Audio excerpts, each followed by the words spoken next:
We'll continue here our study of the life of Jacob, picking up with chapter 32. Jacob, as you may recall, has returned towards the land of Canaan, anticipates meeting his brother Esau, who left him with a death threat when Jacob departed for Mesopotamia a number of years earlier. So he anticipates a very hostile reunion. In fact, he has heard that there are many people from Esau's camp coming to meet him, likely with hostile intent. As to literary observations for this one chapter, one thing we might point out is the fact that here we find a change in Jacob's character indicated by the tone of voice that he's using. Notice here in chapter 32, verse 10, the tone that Jacob adopts. I am not worthy of the least of all the steadfast love and all the faithfulness that you have shown. And now in verse 11, deliver me, please, from the hand of my brother, from the hand of Esau, for I am afraid of him. As to the historical insights, we notice the staging of the various gifts that Jacob delivers and sends on ahead to Esau. It's been observed that gift-giving is a polite custom throughout the Middle East, so we shouldn't be surprised at this. But the way he staggers the gifts, sending them in little clusters, is a pattern that others have perceived as intended to secure peace by building up the various gifts in discrete portions. Another insight of a historical sort has to do with the name Jacob. Gerhard von Rad observes, and I quote here, in the entire section which follows, one must bear in mind that the ancients did not consider a name as simply sound and smoke. On the contrary, for them, the name was closely linked with its bearer, in such a way that the name contained something of the character of the one who bore it. Thus, in giving his name, Jacob at the same time had to reveal his whole nature. The name Jacob actually designates its bearer as a cheat. This is from Von Rad in his Genesis commentary, Anchor Bible commentary. It's also significant to bear in mind that the disclosure of his name has given Jacob an opportunity to correct an overt act of deceit. Page back in your memory to the encounter between Jacob and his aging father Isaac. At this point, Jacob is pretending to be Esau. At one point, Isaac asks him pointedly, "Are you Esau?" And Jacob replies, "I am." Now in the wrestling with this angelic figure, the name comes up once again, and this time Jacob admits who he is. Another name that plays significantly in this chapter is the renaming of Jacob with the conversion to the name Israel. The angelic wrestler's explanation is this: you have struggled, sarita, with God and with men, and have overcome. The verb sarah, used here, has to do with persisting or exerting oneself, persevering. So there's the implication that Jacob persevered with God, and for this he was rewarded. Some of these insights are already bridging into the theological category, aren't they? Let's continue with that. It's worth bearing in mind that Jacob reaches back to an earlier encounter with God when in chapter 32, verse 12, he asks God to remember the promise that God made to him back at Bethel. That would be chapter 28.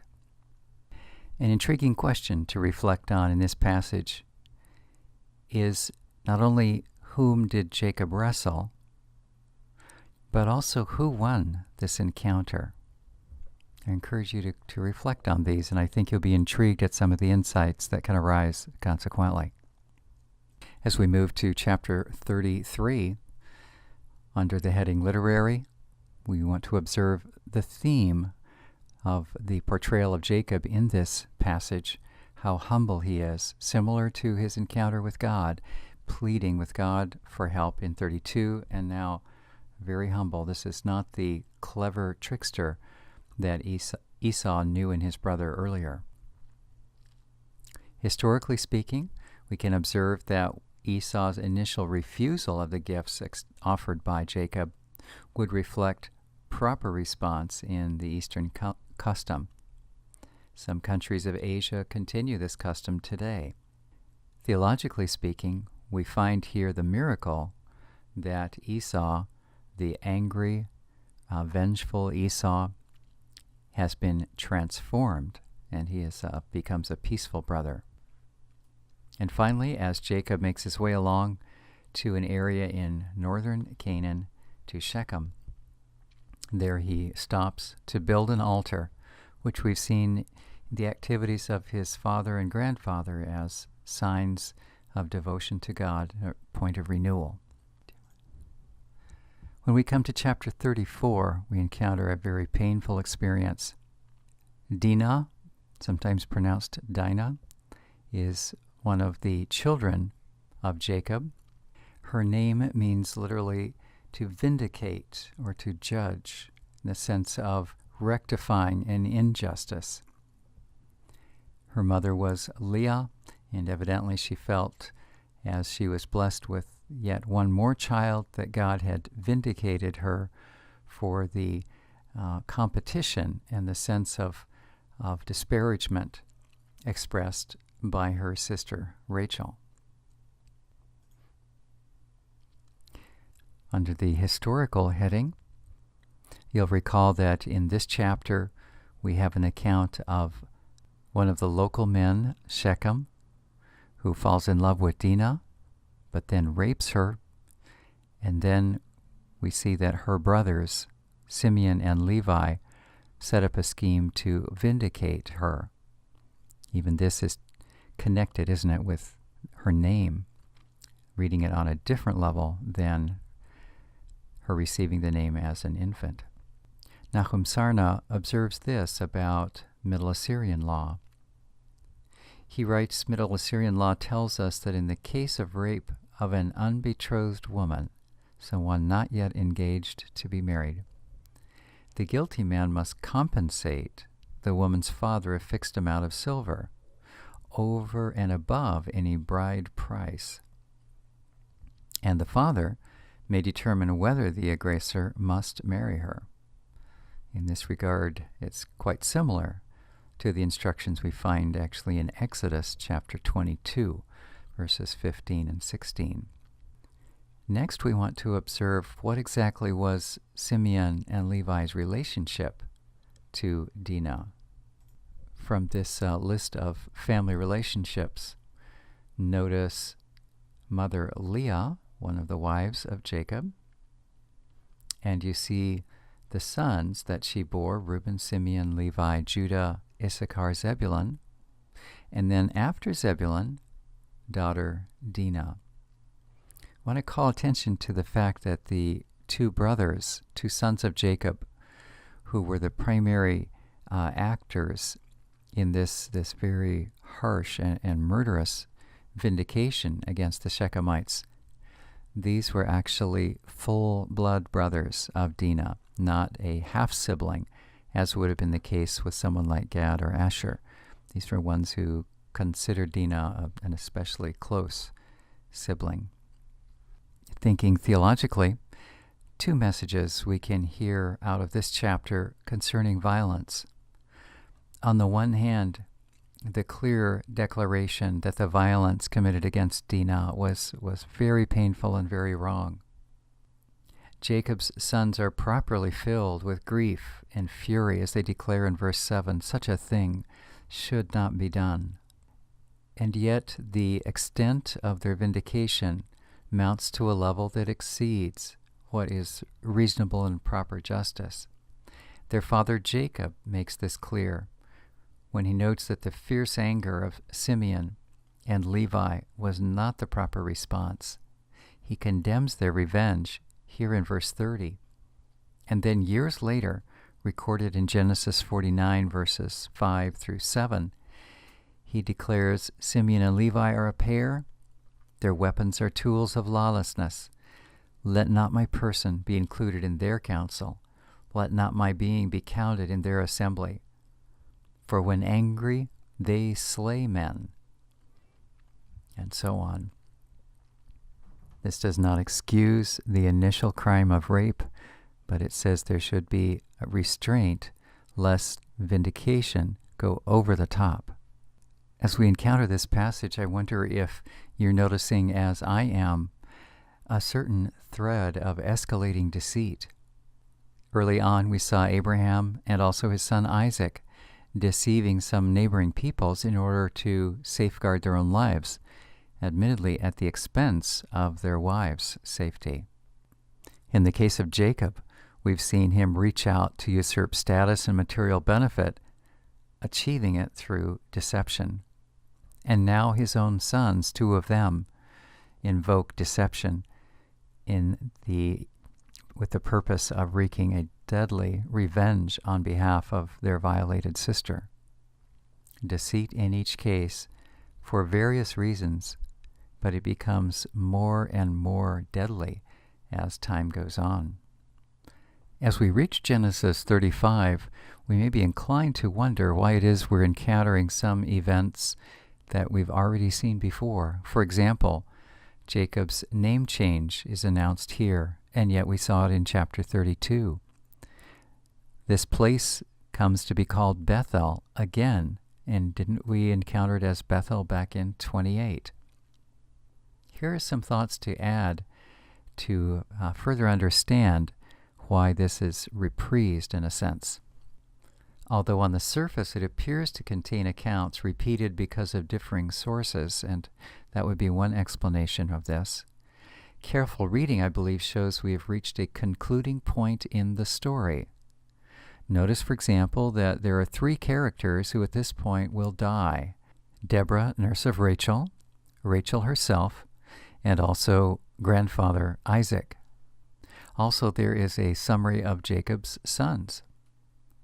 All these components make a recap inserted at this point, provided at this point, a reasonable thing to do, revisiting some of the events that have happened before and re-emphasizing them. Jacob is directed to travel here to Bethel with a reminder of God's appearance to him right at that place when he fled from Esau in the first place. And Jacob responds by raising a stone pillar and pouring oil on it, just as he had done some 30 years before in chapter 28, raising the stone. That was a stone that he rested his head on, evidently during sleep, and pouring oil on it. So it seems a bit simplistic to suggest that there are simply two sources coming together. It seems to me it's more artful to perceive here a recap and a renewal of certain things that we saw initiated earlier. Theologically speaking, we do well to notice a couple of components in this chapter. First is the purification that takes place before they even leave Shechem and make their way to Bethel. Jacob, as leader of the clan, instructs them to put away any household gods that they had accumulated or been secretly treating with religious interest. That's their purification. And then upon reaching Bethel, we see acts of reconsecration. Not only does Jacob initiate altar building, but God reappears to him and reaffirms promises made earlier.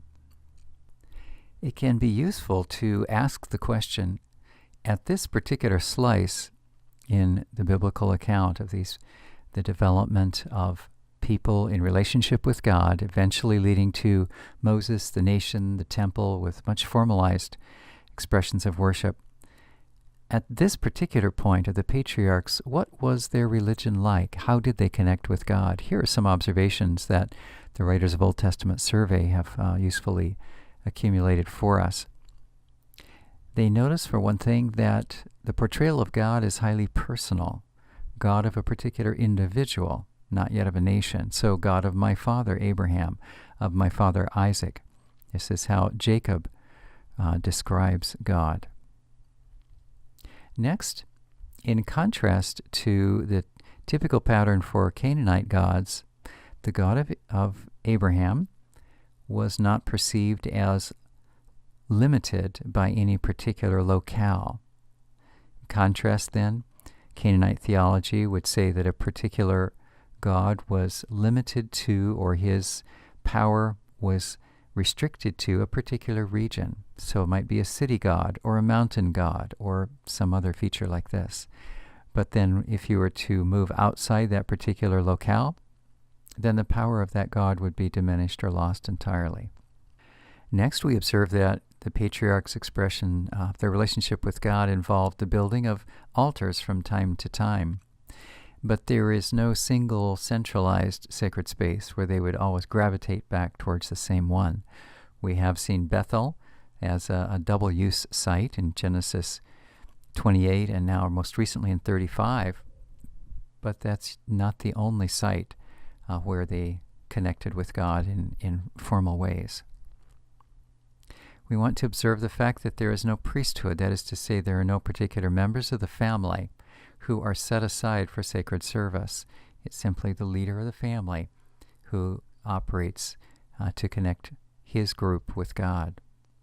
As yet, there has not been much ceremony developed, unless we consider building an altar a ceremonial activity. Rather than, the worship consisted primarily of relationship. What kinds of words were exchanged, what kinds of promises were exchanged, what kind of behavior was exhibited consistent with a relationship with God, rather than performance of prescribed ritual. And finally, I'd like to revisit this observation concerning the nature of righteousness. As referred to earlier, righteousness in the Bible is not a norm prescribing ethics, but faithfulness to a relationship. Righteousness, faithfulness to a relationship. This concludes our study of the life of Jacob, and next we'll bridge to Joseph.